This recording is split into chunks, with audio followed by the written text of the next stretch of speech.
যারা আমার সন্তানের বাড়ি, আমার বোনের শৌচালয়, আমার ভাইয়ের চাকরি, এগুলো নিয়ে নিচ্ছে যারা যারা আমাদের দেশের নাগরিকই নয়, তাদেরকে আমি দিতে দেব না, এটা তো যে কোনো মুখ্যমন্ত্রীর অ্যাক্টিভ হওয়া দরকার এবং সহমত হওয়া দরকার।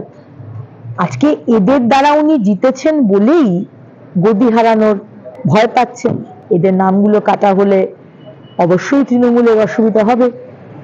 সুতরাং এই যে এত মানুষ কষ্ট করে দাঁড়িয়ে রয়েছে, কেন কষ্ট করে দাঁড়িয়ে নেই? ইলেকশন কমিশন বলে দিয়েছে 80-র উপর যারা রয়েছেন তাদেরকে বাড়িতে গিয়ে করা হবে। ইলেকশন কমিশন সবসময়তে ভারতবর্ষের মানুষের পাশে রয়েছে। আমরা মানুষকে কষ্ট দিয়ে তো আর মানুষের কাজ করতে পারি না।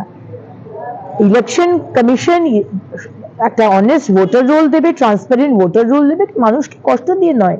সুতরাং যেভাবে গোলাবার চেষ্টা করেছেন, সিএ বলুন, ওয়াকফ বলুন, এসআইআর বলুন, এভাবে হবে না। মানুষ বুঝে গেছে আপনার এজেন্ডাটা কি।